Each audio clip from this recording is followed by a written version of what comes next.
Hey everyone, Dirk from Robot Mowers Australia. So I'm just wrapping up a trial here with a couple of Kress Mowers. Last week we were out here with a KR174 and we've got a 233 out here. Just testing how it's going to go. It's a little bit heavier, a little bit wider, able to tackle a few more rougher areas than the 174. So if I spin around here, the customer has tried a luber on this lawn which we supplied. However, as is customary with the luber, they're getting a lot of wear on the edges of the lawn where it does its turns. Because the luber is a four-wheel drive mower which doesn't have turning wheels, it will tear up the ground, especially if it's a bit soft and muddy like it is here. They're just trying out different options.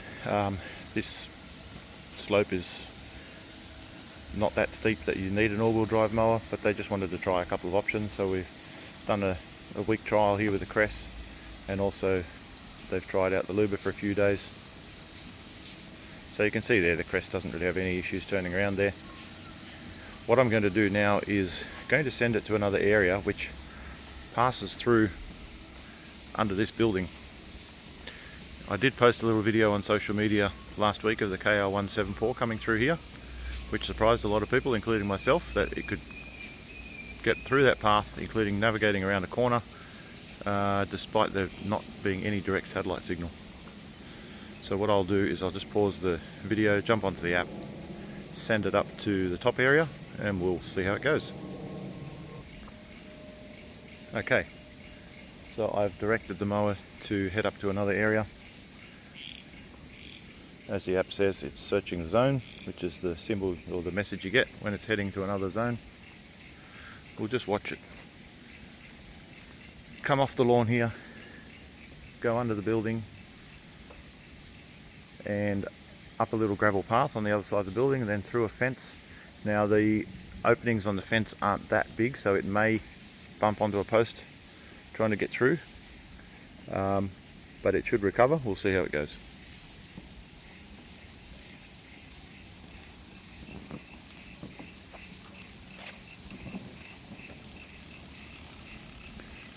So I'll just step back a bit so you can see.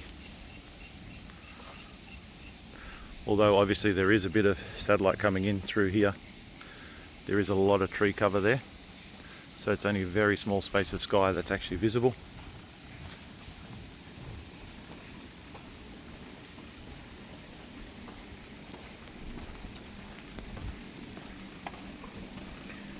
Now if we have a look at the lights on the pilot, you can see the left hand light is flashing red, which means it actually doesn't have a position right now. So it's using its sensors. It's got accelerometers and IMUs in the mower, so it knows exactly where it is, even though it doesn't have a position. So you can see here, we're coming to the end of the building here through this gateway. This is where the clients put a little metal plate over a drain where we couldn't get it through last time because of the dip. However, it's made it all the way out the other side. It's now back in the open air. Now it's, as I said, these openings are a little narrow. It still doesn't have a position.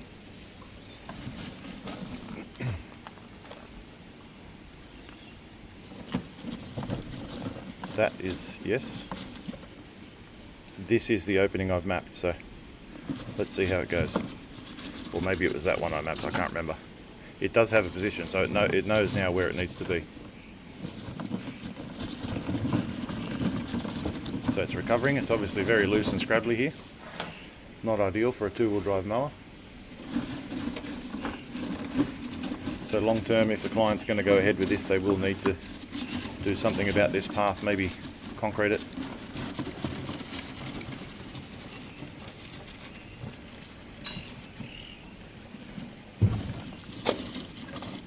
Again, I'm not blaming the mower for having these issues here. It is really struggling on this gravel path, as well as trying to fit through a fairly narrow opening there, which is below the minimum width recommended for these mowers.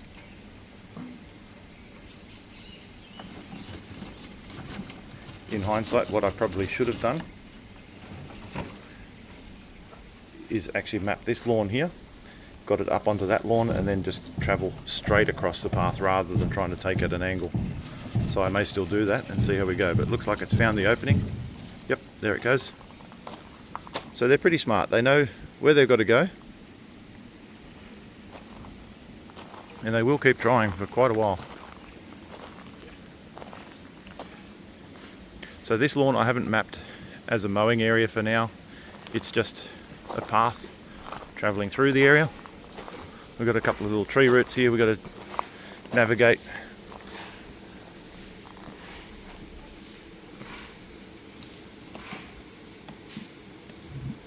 You can see there it's quite a decent tree root. It's sort of got hung up on it.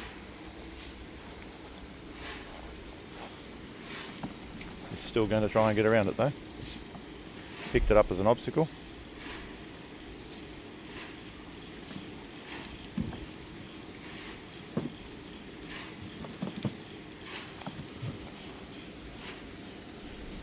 I actually just give it a little hand here.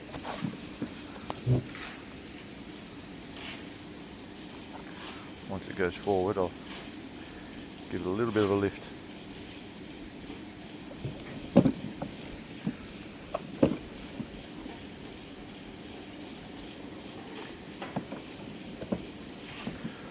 I did map that path to the left of that route there.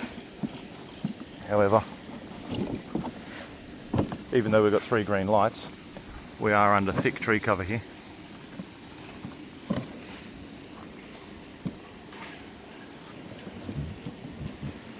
So you can see there,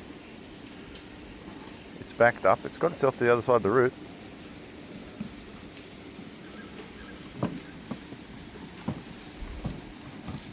There's another tree root there. So these are all things that need to be fixed up long term if the client's going to go ahead with the robotic solution here, but we're just testing out what we can and can't get away with.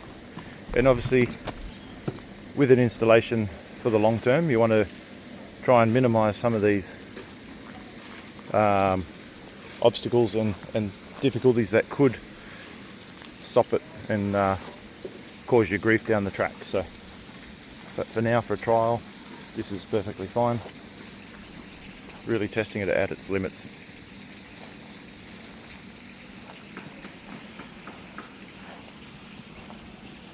Here's another area where the client's done a bit of work. It's just having a pause here at the edge of the lawn, moving on to the next path. So where that you can see that lighter bit of concrete, there was a big speed hump there. They've ground that down so we can complete this trial and so the mower can pass over. And now we're heading up a path up onto the next lawn area.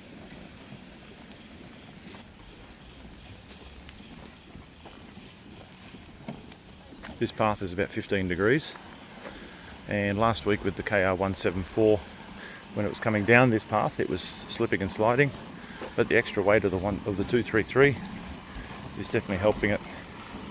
I've already tested it going downhill and it stayed true onto its path without any slippage at all.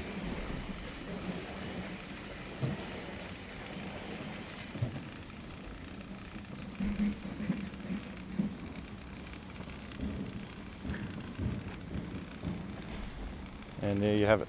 It's made it through those obstacles and has arrived.